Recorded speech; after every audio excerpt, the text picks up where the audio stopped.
in front of big crowds, in front of small crowds, in front of drunk crowds, in front of weird crowds, man. It's to me, it's all the same. Some like I said, the only thing that's constant is the person across me trying to punch you in the face.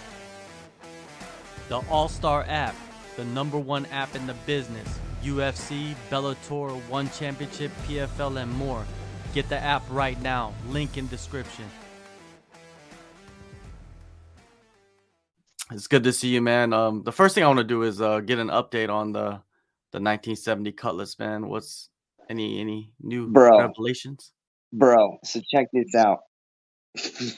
So it was making progress, and then we hit a standstill. So what happened was, from the after the year 1970, GM pretty much made like replaceable, not replaceable, movable parts between Pontiac, Olds, and Buick. So all the parts that I ordered were technically good for all differentials for Buick, Olds, and Pontiac. So I ordered, my C clip adjusters, I mean eliminators, and a posi track unit, and all sorts of stuff for the rear end in order to make this thing go vroom. It turns out that my car specifically was made in the middle of the year, so in the middle of the transition. So what ended up happening is I had a 69 differential instead of a 70 differential. So all the parts that I ordered were actually wrong. So even though it was like, oh yeah, 9 bolt, 8.5 inch, blah blah blah blah, whatever. It turns out it was still all the wrong parts because it was still not able to fit because of all the year's transition. So I had to send all those parts back in, order a bunch of new parts, which also turned out to be incorrect because of the same problem. So I was like, you know what? I'm just gonna send it all in. I'm gonna have Josh help me out, and now we're waiting on some parts from Strange Industries because they're just gonna do a Ford 9 inch, and they're gonna they're gonna do whatever the hell they need to do, and they're gonna make it so it fits. So that was a that was a whole fiasco dealing with that because it was like, bro, I don't understand. Like, I ordered parts for my 1970 Cutlass. How come it's not fitting? Oh, it's because your 1970 Cutlass actually has a 69 Cutlass rear end. You're like, why? Oh, because it was made in the middle of the year, and it's not like I can call Oldsmobile right now and give them hell. So, but these are the kinds of things you run into, especially with older cars. You either having to discover things that are you know that are not supposed to be there, or you're having to repair other people's mistakes. So, hey, it is what it is. Yeah, man. It's part of the deal when you're rebuilding an old car, right? It's just Yeah. Yeah, a lot of cussing at cars, which is, I mean, it's part of the fun, I guess. I mean, it's cool. It's better when you get to do it with a bunch of old people in there because they understand the pain, but they've also just continued doing it for whatever reason. You're like, damn, dude, you must really like cars if you're doing it after all these years. for sure. The last time we spoke, CMA, they were transitioning into the new facilities. How are the new facilities, man?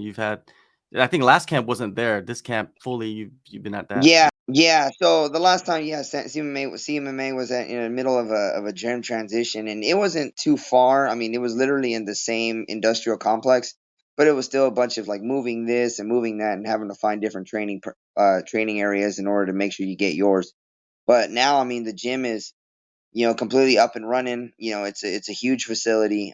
It's still the final touches are still being put on, with some of the bathroom stuff, and the water heaters. Right now we're taking cold showers, and it's not very warm over here in California. I mean, not it's warmer compared to the rest of the world, or most of the world right now, but yeah, it's not very fun taking these cold showers right now when you don't have a choice.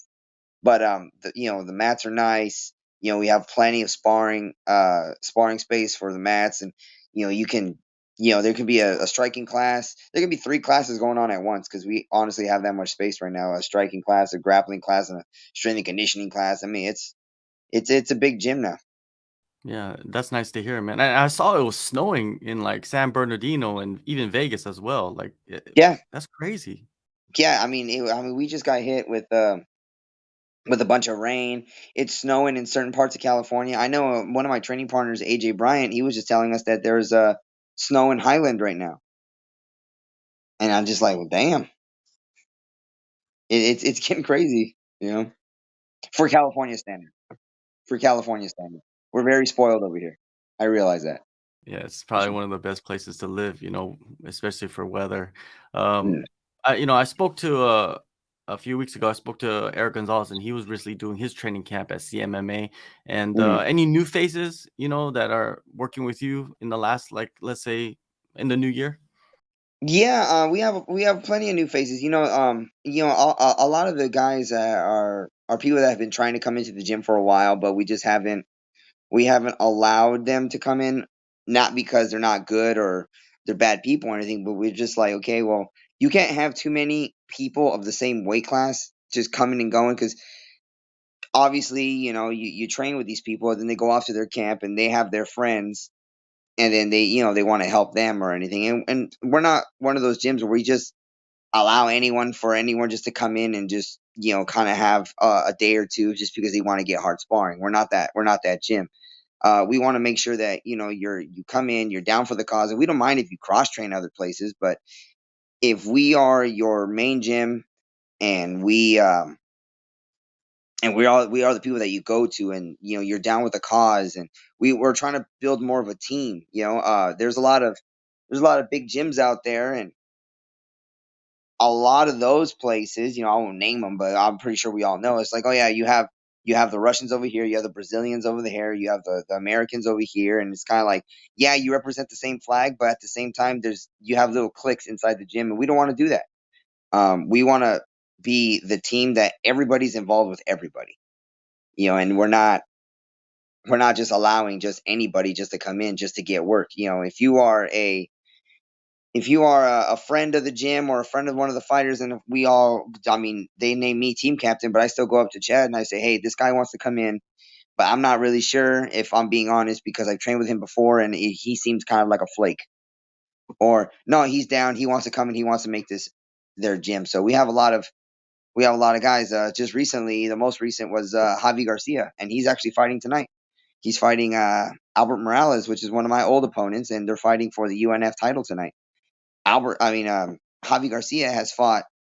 He fought Bruno Souza. He fought Chase Gibson over at LFA, and he rolled with one of our grapplers over in I forget which tournament it was, but he's Javi Garcia has been trying to come in with us for a while.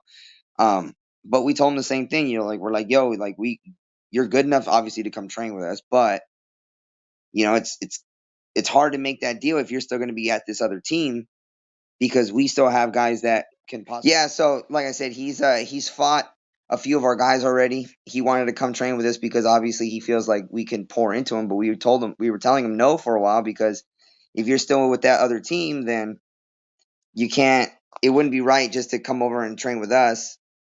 Just because you want to get work. It's not the way. That's not the way our team operates. So he transitioned to us full time, and now he's got a fight tonight. So. March 11th, Tony Gravely, battle tested opponent. What do you see in him and his skill set? Well, I mean, the guy's got good power. I mean, I know he's shorter in stature, so I got to worry about his good power. He's got great wrestling, and the guys over at ATT, they're one of those gyms that they got a lot of people to work with. So I have to be. So what was I saying? Yeah, Tony Gravely, experienced, strong, comes from a great camp. His head coach, well, one of his head coach, Steve Bruno. I know that they drill and they drill and they drill. So I know that a lot of things for Tony Gravely are going to come off very instinctual and without very much thought process. He's not going to sit there and he's not going to think too much. He's going to go out there and he's going to operate like a well-tuned machine. So I gotta make sure my cardio is good. I gotta make sure my strength is good. I gotta make sure it's all good. At this level, of course, everybody's not the same, but everybody's good at everything. So I gotta be ready for it all. Yeah, no doubt, man. And also, Um, you're, you're back in front of a crowd. And how was it fighting, man, in your last fight at the UFC Apex? Honestly, bro, like I fought in front of big crowds, in front of small crowds, in front of drunk crowds, in front of weird crowds, man. It's, to me, it's all the same. Like I said, the only thing that's constant is the person across me trying to punch you in the face. So, fighting at the Apex, that was cool. Having basically everything available to you, make sure that you get to the fight as healthy as possible. That was an interesting experience, but the roar of the crowd afterwards is pretty that's pretty much where it's at, man. So I'm looking forward to getting back in front of a crowd. And in that fight at the Apex, you went to the judges with a Sun Sao. How do you feel about that fight? You know what, bro? Like it was weird because I felt physically I felt fine. Busted up my hand in the first. I remember thinking to myself, okay, this hand is busted up, but it ain't gonna get any more busted or any less busted, so I might as well just keep throwing it to the best of my ability. After going back and watching that fight and being critical of myself, you know, a Sensao, I was put there in order to put him out, and that's not a secret. Even you would look online, everybody's like, oh yeah, Victor's gonna put him out, and then I got game planned.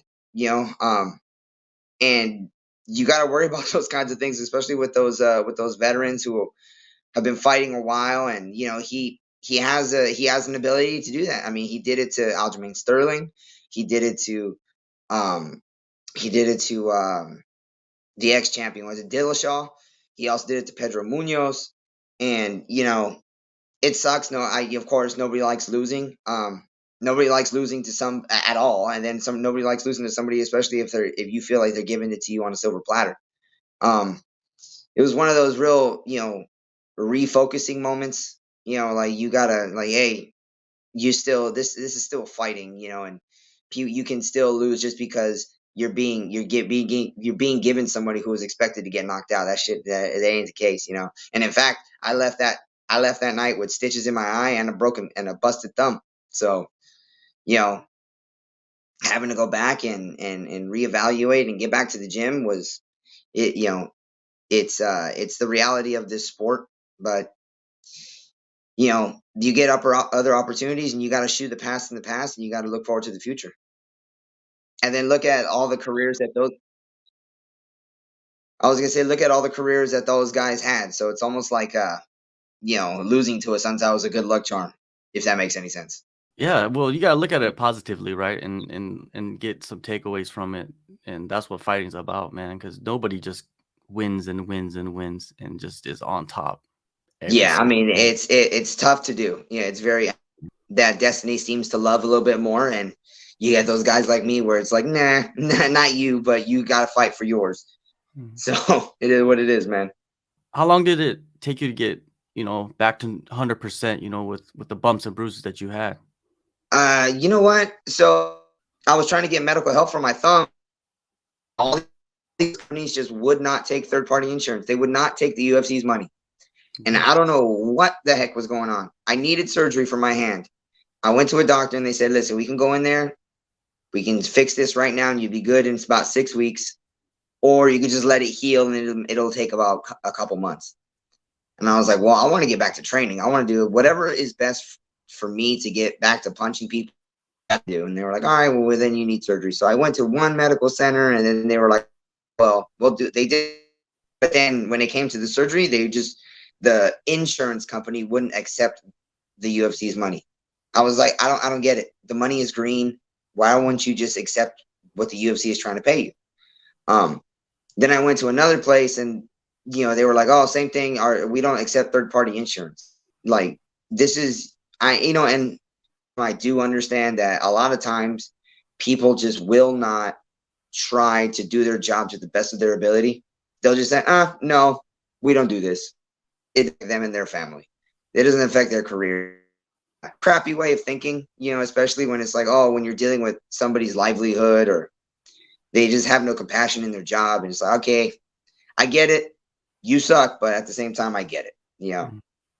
So eventually what ended up happening was this, I was like, you know what? I got to count on this surgically. So I got to do everything I can to make sure that my thumb is to fight again.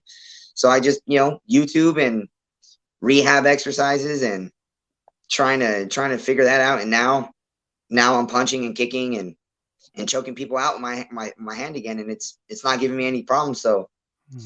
it took about 2.5 months to get there. Wow. And 2.5 months it took you to get back into like full training, like full sparring, everything? Yeah, because before my hand was just it was like super swollen, you know, just the mobility wasn't there. You would kind of jam it and it would just be tough. It would just. I mean, I try to do everything else I could. I could still kick, I could still punch with the other hand, but if I were to do something that would just move my thumb a little too much, oh no, that'd be a shoot pain right up all of my arm. Did you just like wrap up the Up hand the and then hand train and then before the train hand was before the fully hand healed? was finished. Or did you just like sit out? No, I would just wrap up the hand and do what I could. I would just put my hand. I would just at first it started with my hand on my chest. I would just put my hand here and just work the bag. I didn't want to put it on my belly because then I was afraid of developing that habit. Oh But yeah. and then eventually I would just put it here and then but I wrapped it. Like I was gonna put it, and then eventually it got to I could kind of tap with it. Eventually it got to the point where I could punch with it. But it took like almost 3 months. Yeah, 2.5 months it took for me to be able to do that. Well, it's good to hear that, you took your time, you know what I mean, instead of like just, sometimes fighters will just jump back in. They're just like, "Oh, it's good enough." You know what I mean? That Yeah, it's good enough mentality. because you know it's good enough, and I can train without being hurt. But I've been around long enough to where I can be like, okay, my body doesn't hurt. It hasn't been hurting, but let me push it to this point, and then I'm good. Because it seems to me like it's like, oh, it feels fine. I'm gonna go 100% again, and then that's when you bust up your shit again. Any changes in the new year for you? Like, with your surroundings or with your training or anything like that? Well, the gym is up and going now. I've added a couple different strength and conditioning programs. I've had the wrestling and the grappling pretty much stayed the same. Mm. So some changes, but I'm looking forward to just being the same, not the same, but an improved version of myself. With high numbers and high combination counts and being in and out and being able to slip and get back at it and get back into fighting. And So what are you expecting, in this fight coming up?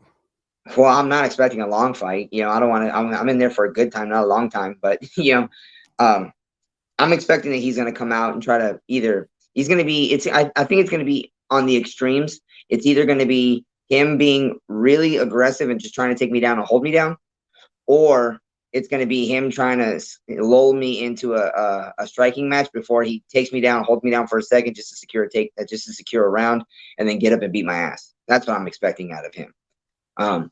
That's pretty much what I see him trying to do, because I don't think that they might try to take advantage of my age as that a young man does, but at the time, it's a very viable game plan, only because, well, I lack conditioning even in my age, so yeah, I think he's going to be trying to either hold on to me and secure takedowns and secure rounds, or he's going to try to punch my block off when I'm not expecting it. It's an interesting matchup, man. March 11th, UFC Fight Night in Las Vegas. Go in the descriptions, download the AllStar app. Victor, thank you, man, so much for the time, and yeah, all the best in this fight. Thanks for me again, man.